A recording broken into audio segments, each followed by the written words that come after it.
If I had known my own son would look me in the eyes on his wedding day and tell me, "Get out, Mom. You're ruining everything," I swear to God, I wouldn't have shown up. But that moment didn't just break me. It woke me up.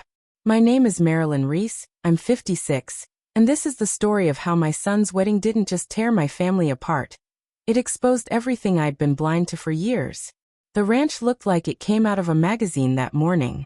White rose petals lined the walkway.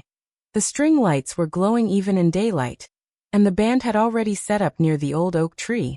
I'd spent months planning this wedding. I chose the linens, polished the silverware, even hand-stitched the napkins when I couldn't sleep at night. It was supposed to be perfect. My son, Caleb, was marrying Rachel Bennett, the girl with the sweet voice but the smile that never quite reached her eyes. The moment she walked into our lives, everything about my son started shifting. His tone, his choices, the way he looked at our family ranch. But I tried, Lord knows I tried, to welcome her. I wore a deep navy dress, the same color my mother wore at my wedding. My hair was pinned up neat, simple earrings, nothing flashy, just enough to look like the mother of the groom should look. When I stepped into the reception hall, Rachel saw me, and the look she gave could have curdled milk. She leaned into Caleb, whispering something sharp and fast. His jaw tightened. I recognized that look. He used to make it as a kid when he broke a window and was too scared to admit it. He walked toward me with stiff, angry steps. "Mom," he muttered. "Rachel says your dress is too bold. She feels like you're trying to steal attention." I blinked. I laughed nervously. "Bold? Honey, this is navy." He cut me off. "She's upset. And honestly, it is a little much." I swallowed every instinct to defend myself. "If it'll make her feel better, I have another dress in the truck. I can change." "No," his voice hardened. "It'd be better if you just left." I felt my ears ring. "Leave? Caleb, half of this wedding is..." And then he raised his voice. Loud. Too loud. "Just go home, Mom. Rachel doesn't want you here." The entire hall went quiet. 100 faces turned toward me. Someone dropped a fork. I didn't cry. I didn't yell. I didn't give them a show. I simply nodded, grabbed my small purse, and walked out while the music kept playing like nothing happened. No one stopped me. Not a single person. I drove back to the ranch alone. The keys to the house hanging around my neck. The same keys my father gave me before he passed. Keys Caleb had been asking about ever since he got engaged. That night, I took off the navy dress, folded it neatly, and placed it in the cedar chest at the end of my bed. I didn't sleep. Not even for a minute. Because I knew deep down that the call I'd get the next morning would change everything. And I was right. The next day my phone rang. It was Caleb. And the first thing he said wasn't sorry, it was, "Mom, I need the house keys." When your own child calls you the morning after humiliating you in front of 200 people, you expect an apology. Maybe a crack in their voice. Maybe guilt. But Caleb didn't even clear his throat before saying the one thing that told me everything was about to get uglier than I ever imagined. "Mom, I need the ranch keys." I stared at the caller ID, my coffee going cold in my hands. For a second, I wondered if I'd misheard him. "The keys." I repeated. He sighed, annoyed, like I was the one ruining his day. "Yeah. Rachel and I want to check a few things around the property." Property. Not home. Funny how one word can feel like a slap. "Why?" I asked quietly. "The wedding was yesterday. Don't you two have a honeymoon?" Silence. A murmur in the background. I recognized the voice, Rachel's sharp-clipped, impatient. "Just bring them, Mom," he said. "We're already on our way." Already on their way. My throat tightened. "Caleb, you threw me out of your wedding yesterday. Don't you think we should talk about that first?" He exhaled again, harsher this time. "I didn't throw you out. You were making things uncomfortable. Can we please not start the drama again?" I laughed, just one bitter, breathless sound. "Drama? You humiliated me in front of 100 strangers." "You wore something inappropriate," he shot back. "It was navy," I said. "Not a ball gown." Rachel's voice hissed through the phone, not even trying to hide it. "Just tell her we need it for the appraisal." "Appraisal? Appraisal?" I froze. What appraisal? I asked, my voice steady even though my heart was pounding. Caleb hesitated, barely a second. But it was enough. It's nothing. Rachel has ideas. Just hand over the keys. We'll talk later. I placed my hand on the old wooden table, steadying myself. No. He went silent. Not shocked. Not hurt. Angry. Mom, don't do this, he said, voice rising. The ranch belongs to both of us. No. I correcta gently. The land is shared. But the keys, the control, were left to me. Your grandfather made that clear. That was 20 years ago, he shouted. Times change. We need to modernize. Rachel's right. Ah. There it was. Rachel is right. Those words had become the drumbeat of my son's life lately. I felt something inside me, something old, something fierce. Wake up like someone lit a match in the dark. You can come talk, I said calmly. But the keys stay with me. A pause. Then. You're being unfair, he snapped. You know what? Fine. We're almost there. We'll talk in person. He hung up before I could answer. I stood there for a long minute, the house suddenly feeling too big, too quiet. Outside, the wind rustled through the old oak trees like they were whispering a warning. I tucked the keys beneath my shirt, close to my chest. Whatever Caleb and Rachel were planning, it wasn't going to be simple. It wasn't going to be pretty. And something told me, they weren't just coming to talk. 20 minutes later, I saw their car pull up. But they weren't alone. Two unfamiliar men stepped out behind them, carrying clipboards. When I saw my son's truck stop in front of the ranch, I expected anger. Maybe guilt. Maybe that hollow look he gets when he knows he messed up. What I didn't expect were the two strangers stepping out behind him, carrying clipboards like they were about to inspect a crime scene. That's when I knew Rachel was playing a game I hadn't even realized I was part of. Caleb got out first, shoulders stiff, jaw tight. Rachel followed, wearing oversized sunglasses and a beige dress that looked more city meeting than newlywed. Then the two men climbed out of the second car, matching suits, matching expressions, the whole "we're here on official business" vibe. I stepped onto the porch, wiping my hands on my jeans. Caleb, what's going on? He didn't look at me. Rachel did. Oh, Marilyn, she said with that polite poison smile. These are just consultants. Consultants for what? She glanced around the property with the same look a realtor gives a house she doesn't like, but can flip for profit. We're exploring options. Options. I felt my stomach drop. One of the clipboard guys stepped forward. Ma'am, we're here for a preliminary value assessment. Value? Assessment. My blood went cold. You're appraising my home, I said flatly. No, Caleb jumped in. Look, Mom, we're trying to get a feel for what the ranch could be. You've always said it's a lot of work for one person. And now it's too much for me? I asked quietly. He rubbed his forehead. Don't twist things. I wasn't twisting a damn thing. Rachel slid her sunglasses up onto her head. We're thinking the ranch could be used for events. Weddings, retreats, that kind of thing. It's a gold mine just sitting here. I built this wedding. And you kicked me out of it. She shrugged. We all said things in the heat of the moment. I almost laughed. I said nothing that night. Caleb did all the yelling. One of the clipboard men interrupted. Can we take a look inside, ma'am? No. Every bone in my body wanted to scream it. But I needed to understand what game they were playing. So I stepped aside, just a little. You can look at the yard. The house stays locked. The man nodded stiffly and walked off toward the old barns. The second followed. Rachel smirked. You're being a little dramatic. Rachel, I said. What exactly are you trying to do? She folded her arms. Modernize your son's future. You should be happy someone is thinking ahead. My son, I said. Or your bank account? Her smile didn't flinch, but her eyes did. Caleb finally looked up at me, really looked. And for a split second, the boy he used to be flickered behind his anger. Just hand me the keys, Mom, he whispered. Please. It'll make all this easier. I placed a hand over them through my shirt. The keys, I said softly, are the one thing that won't be leaving this house today. Rachel scoffed. We'll see. Her voice sent a chill through my spine, because I realized something in that moment. This wasn't about modernizing. This wasn't about family. This wasn't even about the ranch.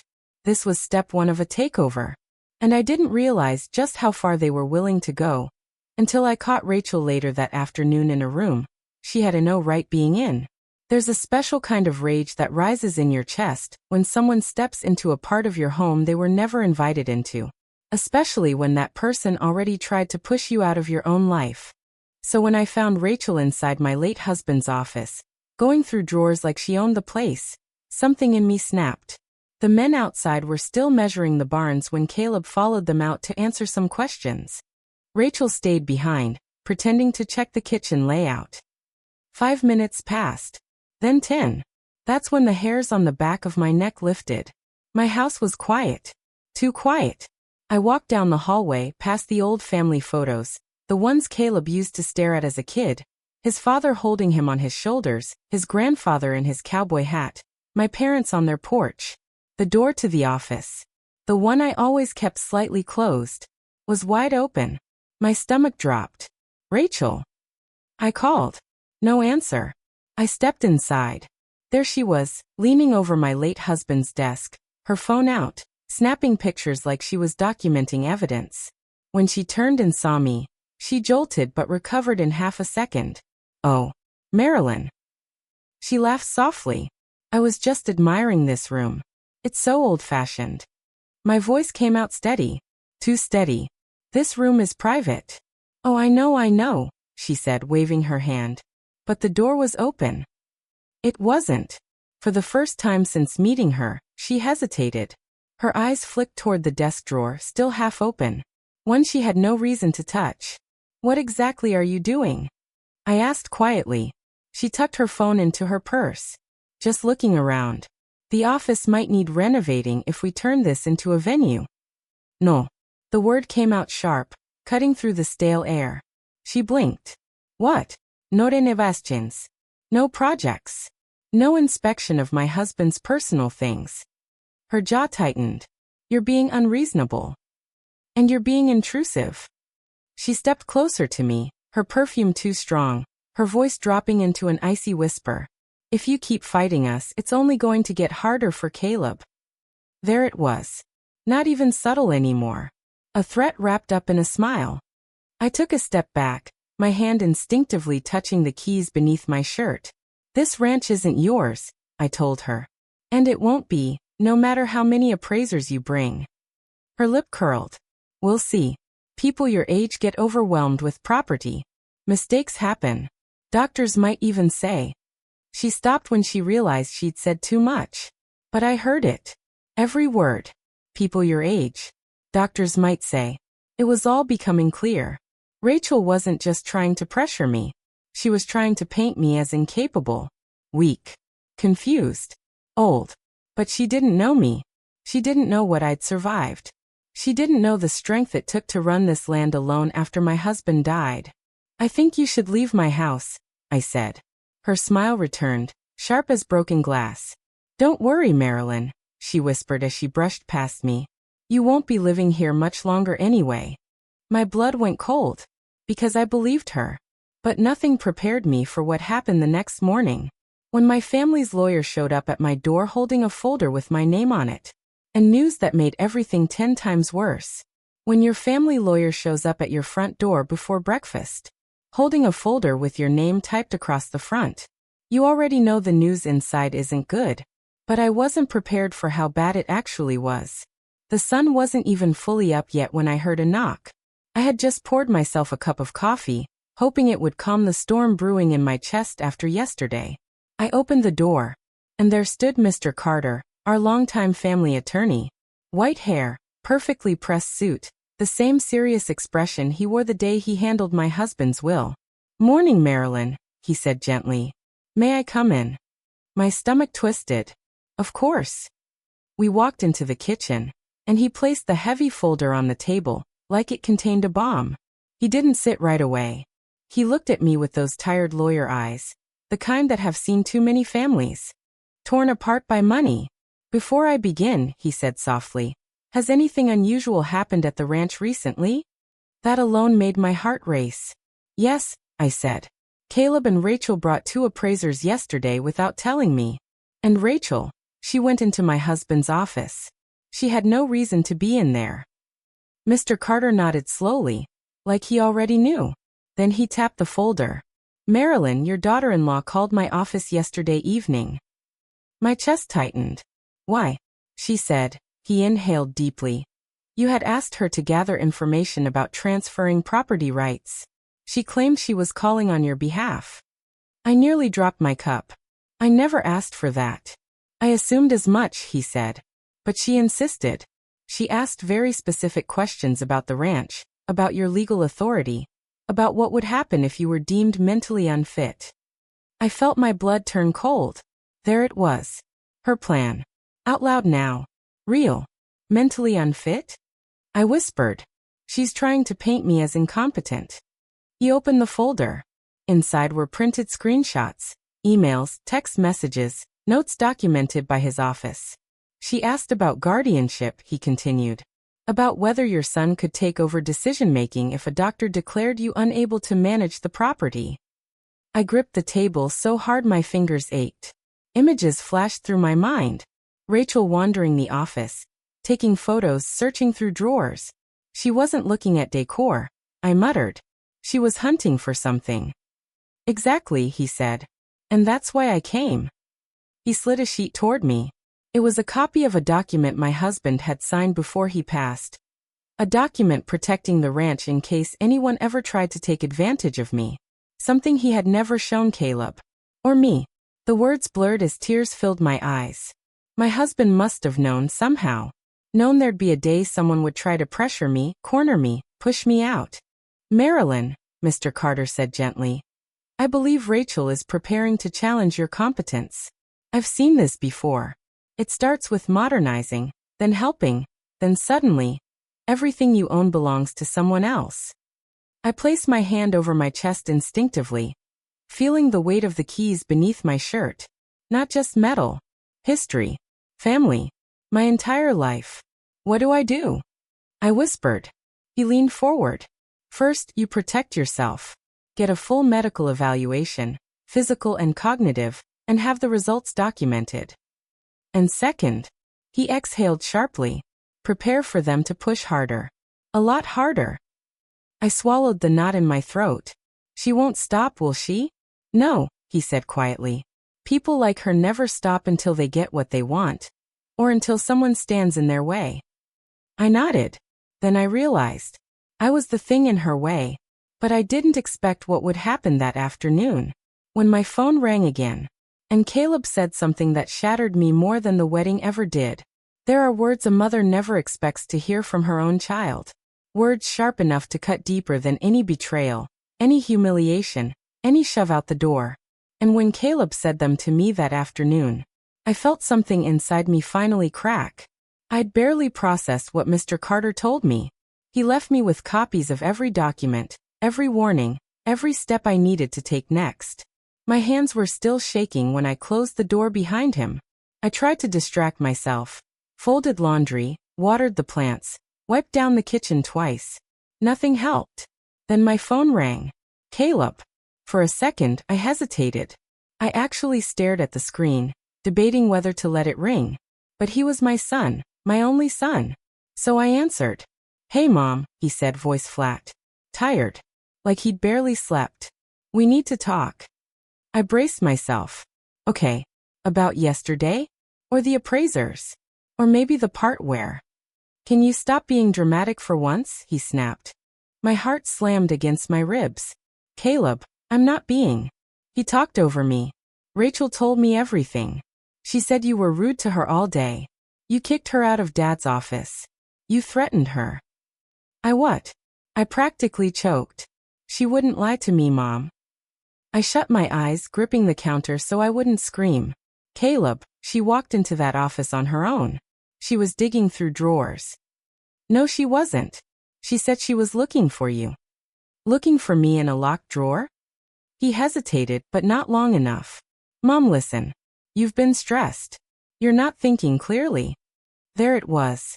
The script she gave him. Word for word. She said you're forgetting things, he continued. Misplacing stuff. Getting overwhelmed. I almost dropped the phone. Caleb, that is not true.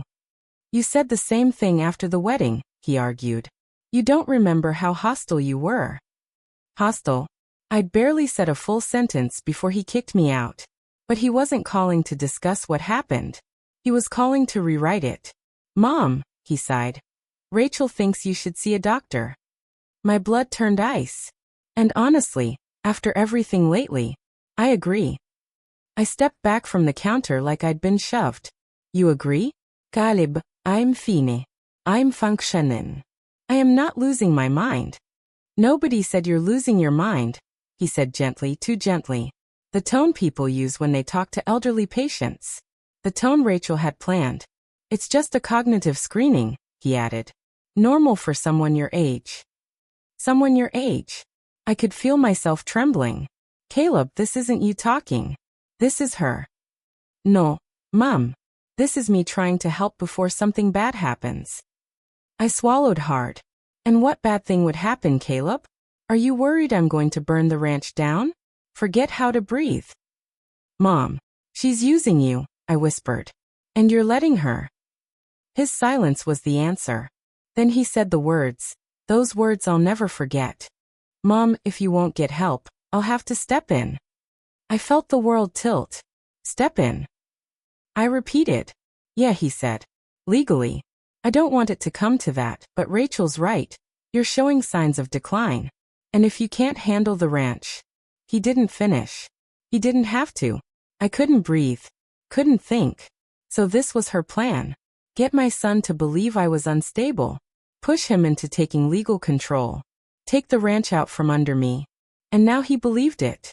Caleb, I whispered. If you try to take this ranch from me, you will break us. For good. He exhaled. Then I guess you leave me no choice. He hung up. I stared at the silent phone in my hand, the room spinning. He wasn't warning me.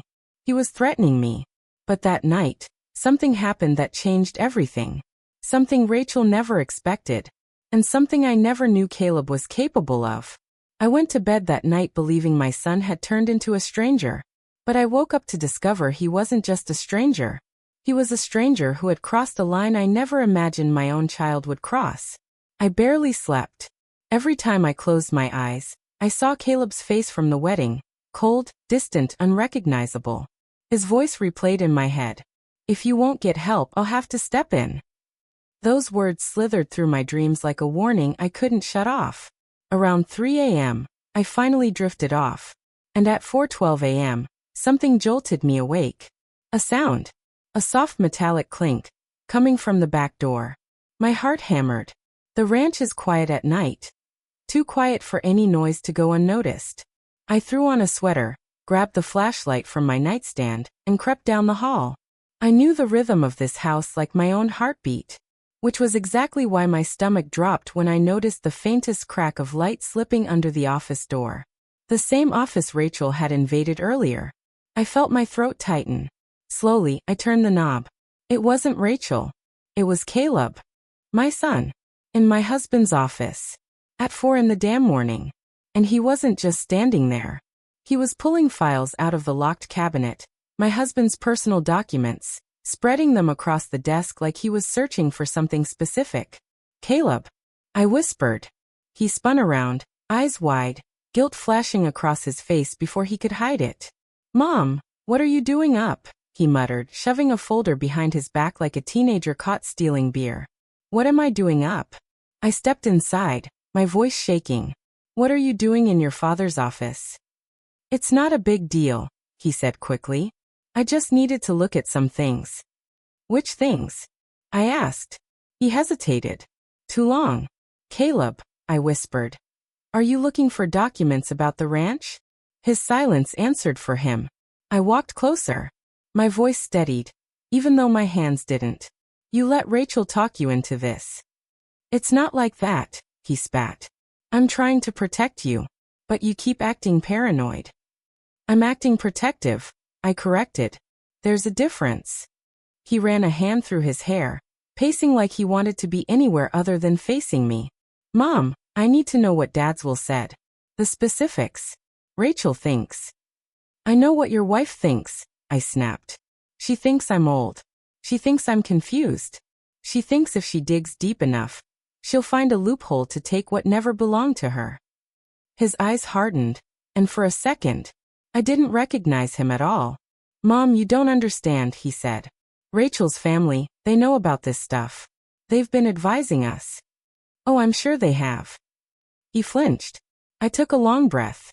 Caleb, you're breaking my trust. Do you understand that? Your father trusted me with this ranch. Not you. Not Rachel. Me. He looked at the floor. I just want what's best. That's not what this is, I said softly. This is you choosing her over your own mother. He didn't deny it. And that hurt more than anything. Finally, he grabbed the folder he'd been hiding and shoved it back into the cabinet. Fine.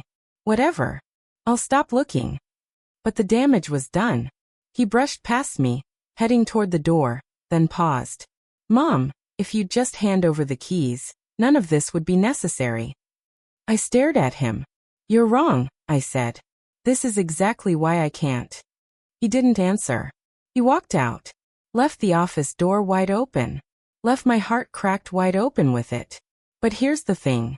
Just before he walked away, I noticed something in his expression. Not anger.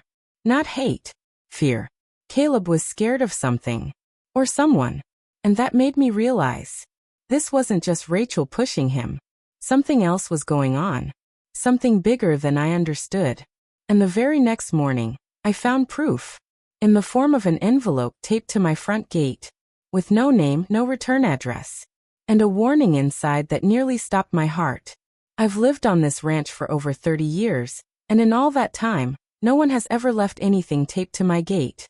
So when I walked out that morning and saw a plain white envelope fluttering in the wind, no name, no stamp, no handwriting, I knew instantly.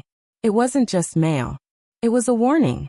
Sunlight barely touched the grass when I stepped outside, my coffee still steaming in my hand. My mind was stuck replaying last night, Caleb in the office, rifling through my husband's files like a stranger. I couldn't shake the look in his eyes. Fear. Not of me. Not even of Rachel. Something else. Something worse.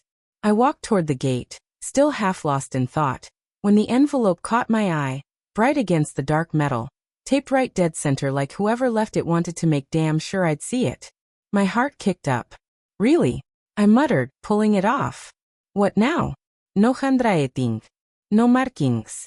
Just a faint crease in the corner, like it had been held too tightly. I opened it. One sheet of paper inside. Black ink. Typed. Short. You're being set up. Stop trusting what you see. Watch your back. That was it. No signature. No explanation. Just cold, anonymous advice. My fingers trembled as I read it again. Then again. The words didn't change, but the meaning sank deeper every time. Set up. Watch my back. By who? Rachel? Her family? Someone else? My first instinct was to call Caleb, but the thought died as quickly as it came. He'd just run straight to Rachel, and I'd be the unstable, paranoid mother again. No, not this time. I folded the note and scanned the empty road. No tire tracks. No footprints except my own. Whoever left it knew what they were doing. I slipped the paper into my sweater pocket and walked back toward the house, my heart beat loud in my ears. Inside, I laid it on the kitchen table next to Mr. Carter's documents. The contrast was almost funny. Official legal papers versus a note that looked like it came from a cheap typewriter. But they both pointed to the same truth. Something bigger was happening behind my back. Something coordinated. Something dangerous. I stared at the note until a shiver ran through me. Stop trusting what you see. What the hell did that even mean? I paced the kitchen, replaying everything from the last few days. Rachel in the office. The appraisers. Caleb's late-night search. The wedding disaster. His sudden concern about my mental decline. Were these separate incidents? Or pieces of a much larger plan? And then it hit me. The fear I saw in Caleb's eyes. It wasn't fear of me. It was fear for me. Like he knew something. But couldn't say it. I grabbed my phone. Not to call him. to check the security cameras. The ranch had 3, installed after a break-in years ago. But when I scanned through the footage from last night, my blood ran cold. 2 files were missing. Not corrupted. Not deleted. Missing. And the gaps were timed perfectly with when Caleb was in the office. My pulse roared in my ears. Someone had erased them. Someone who knew the system. Someone who had access. I took a step back from the screen. This wasn't paranoia. This wasn't age. This wasn't me misremembering. Someone was actively trying to cover their tracks. The envelope. The missing footage. Caleb's fear. Everything connected. And just when I thought I'd uncovered the worst of it, my phone buzzed with a text from an unknown number, containing a picture that nearly made me drop the phone. A picture of Rachel. And she wasn't alone. The moment I opened that text, the moment I saw who Rachel was standing with, I felt my whole body go cold. Because it wasn't just some random person. It was someone who had no business being anywhere near her. Someone who made every warning suddenly make sense. My phone buzzed while I was still staring at the blank footage screen. I wiped my palms on my jeans, grabbed the phone, and glanced at the notification. Unknown number. 1 attachment. My stomach flipped. I opened it. A photo popped up. Crisp, clear, definitely taken without either person knowing. Rachel was standing in the parking lot of a cafe downtown, smiling, laughing, and next to her, leaning in close, was a man I recognized instantly. Evan Miller. A name I hadn't heard in years. A name tied to trouble. Evan wasn't just some guy. He used to work for my husband, briefly, before my husband fired him for dishonest behavior. That was the polite version. The truth? Evan had been caught trying to skim money off a livestock sale. My husband let him go quietly to avoid drama, but the man left angry. Real angry. Seeing him next to Rachel, laughing like they'd known each other for years, my knees nearly buckled. I zoomed in. Rachel's hand, resting on his arm. Evan whispering something into her ear. Rachel smiling like she'd won something. I pressed a hand over my mouth. A wave of nausea rolling up my throat. Why the hell was she meeting with him? Why was this the person she trusted? Before I could even process the photo, another text came. Unknown number. You're not crazy. She's been planning this for months. My chest tightened. Me. Who is this? 3 dots appeared, disappeared, reappeared. Finally. Unknown number. Someone who knows what Rachel is after. And someone who knows how she plans to get it. I felt my pulse spike. Me. What is she planning? Tell me. Another pause. Then. Unknown number. Check the county records office. Look at yesterday's filings. You'll find everything you need. Yesterday's filings? My breath caught. The appraisers. The office. The keys. Caleb's sudden urgency. It all clicked into place like a lock snapping shut. Rachel wasn't planning to take the ranch eventually. She was doing it right now. Me. Why are you helping me? No reply. Just silence. I stared at the phone, my hands trembling. The picture burned into my brain. Rachel and Evan. Together. Comfortable. Cooperative. And Caleb? He had no idea. Or worse, he suspected something and didn't know how to handle it. I grabbed my keys, my real keys, the ones that still meant something, and marched toward the truck. If Rachel filed anything at all, I needed to know before she showed up with papers and a fake concerned smile. I threw the truck into gear, dust swirling in the morning light as I sped down the road toward town. My thoughts were racing faster than the engine. Rachel meeting Evan. Evan resurfacing after years. The missing footage. The anonymous envelope. Caleb's fear. This wasn't a family dispute. This was a setup. A trap. A coordinated effort to take the ranch out from under me. And someone who knew exactly what Rachel was doing, was watching from the shadows. As I reached the main road, my phone buzzed again. One final message. Unknown number. Hurry. She's 1 step ahead of you already. I hit the gas. Hard. Because now I knew one thing for sure. Rachel wasn't just ambitious. She wasn't just manipulative. She wasn't just cruel. She was dangerous. And when I reached the county records office, the clerk handed me a file. And inside was a document with my name on it, signed with a signature that wasn't mine. The second the clerk handed me that file, before I even opened it, my stomach dropped, because I could feel something was wrong. But the moment I saw the document inside, the moment I saw my own name signed in handwriting that wasn't mine, I swear my heart stopped cold. The county records office was nearly empty, just humming fluorescent lights, old wooden counters, and a bored clerk typing with one hand while drinking iced coffee with the other. I walked up, trying to keep my voice steady. I'm looking for any property documents filed under Reese Ranch. Anything from yesterday. The clerk raised an eyebrow. Name, Marilyn Reese. She typed, paused, frowned, then leaned in closer to the screen. Oh, she said quietly. Yeah, there is something. I felt my throat tighten. Can I see it? She hesitated. It's public record once submitted, so technically yes. She got up, disappeared through a back doorway, and returned with a manila file that already felt too heavy in my hands. Do you need anything else? She asked. I shook my head. She walked away, and I opened the file. The first page nearly took my breath away. A petition for conditional transfer of property rights. Filed by Rachel Bennett Reese. Requested beneficiary, Caleb Reese. Reason for request. Concerns regarding owner's current cognitive reliability. My blood ran cold. But the real punch was at the bottom. My name. My name. In big looping handwriting. Signing consent. Except I had never signed anything. Never agreed. Never even seen this document. I traced a finger over the signature, my hand shaking so badly the paper crinkled. No. It wasn't even a good forgery. Rachel didn't know my pen pressure, my rhythm, the little hesitation I always had before writing the R in Reese.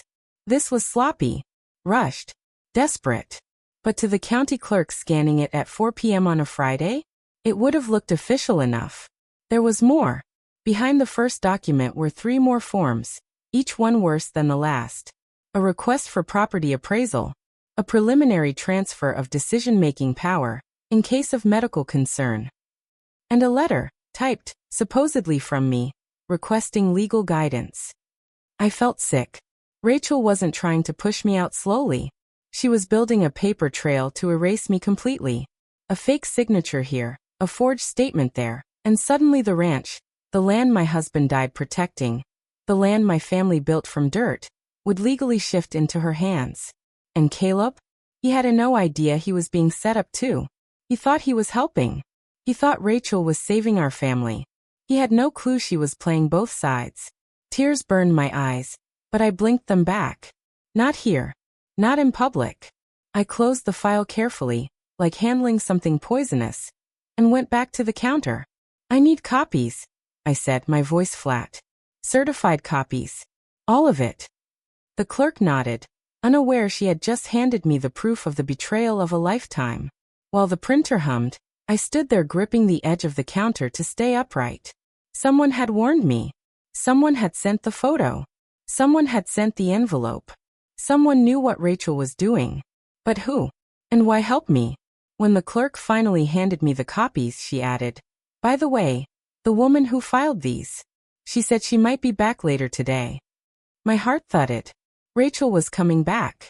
Probably to finish whatever she'd started. I grabbed the papers, nodded stiffly, and walked out into the sunlight, my hands still trembling. Because now I had proof. Real proof. Proof that could destroy her entire plan. Proof she would do anything to get rid of.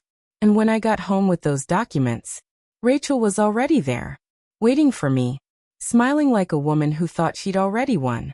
The second I turned into the driveway, before I even saw her car, I felt it. That gut-deep pressure in the air, the kind you get right before a storm breaks. And when I stepped out holding the folder that proved everything she'd done, there she was on my porch, smiling, like a predator waiting for a wounded animal to limp home. Her silver SUV sat crooked in the gravel, like she parked fast and didn't care. Rachel leaned against my front door, arms folded, sunglasses pushed up into her hair, that same smug smirk she used at the wedding plastered across her face. Morning, Marilyn, she said sweetly, like we were best friends bumping into each other at brunch. You were out early. I didn't bother responding. I walked up the steps, folder clutched tight against my chest. Her eyes flicked down to it instantly. She noticed. She registered it. And a tiny crack appeared in her perfect smile. What's that? She asked, voice still syrupy but tense underneath. County records, I said. She stiffened. Just a fraction, but enough for me to see it. So, I continued, stepping past her toward the door. If you were hoping they wouldn't show me the documents you filed, I'm afraid you underestimated me. I reached for the doorknob. Rachel blocked it with her hand. Let's not make this dramatic, she said, dropping the fake sweetness. There's a reason I filed those papers. Caleb and I are trying to protect you. By forging my signature? I snapped back. Her jaw twitched. You shouldn't throw around accusations you can't prove. I held up the folder. Oh, I can prove it. Her eyes sharpened. Where did you get that? Where do you think? A beat passed. Her voice dropped even lower. You shouldn't have gone down there. I had to, I said. Because you. She suddenly stepped in close, invading my space, her perfume hitting me like a punch. You're confused, she whispered. And confused people make dangerous decisions. That ranch needs new management. No, I cut in. What this ranch needs is protection from you. Her mask slipped. Just slightly. But enough. You think Caleb's going to believe your little story? She said. He's already worried about your mental state. That's why he came to me. He trusts me. Oh, that stung. But it also told me exactly which card she planned to play next. I stepped back, lifting my chin. Maybe he does now. But once he sees these documents, once he realizes you forged my name, he won't trust you for long. She laughed. Actually laughed. You think showing him some papers is enough? You think he'll look at that and say, yep, my wife of one day is a criminal? No, Marilyn. He'll say his mother is confused. Misreading things. Misinterpreting. That's what people do when they get older. Stop calling me old. I snapped, louder than intended. That's when she leaned in. Her voice sharp as a blade. You are old. And you are slipping. And the sooner everyone admits that, the sooner this ranch stops being held hostage by your nostalgia. Something inside me, something tired and grieving and done with being bullied, rose up.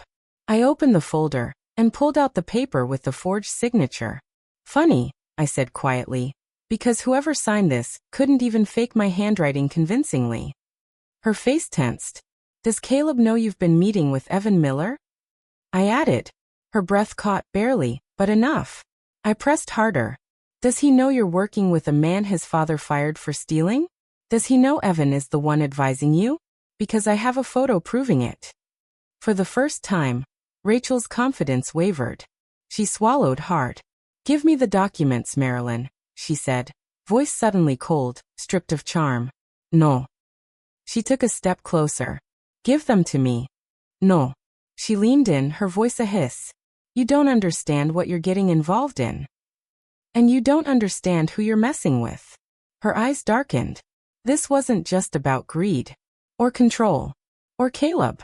This was about power. Real power. The kind people ruin others for. Rachel straightened, smoothing her hair, regaining that icy composure. You're making a mistake, she said softly. A very big mistake. And you've made a crime, I replied. We stood there, two women at war, neither moving, neither willing to blink first. Finally, she stepped off the porch. But before she got into her SUV, she turned and said the words that told me the battle had only just begun. You better pray Caleb believes you before he hears from me. She drove off in a cloud of dust. And I stood there clutching the documents, proof of everything, knowing I now had one shot left. Tell Caleb. Show him the truth. Before Rachel twisted it first.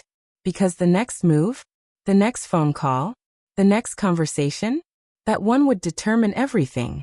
And when Caleb finally pulled into the driveway that evening, he didn't look angry this time. He looked terrified. And the first thing he said was, Mom, we need to talk. Alone.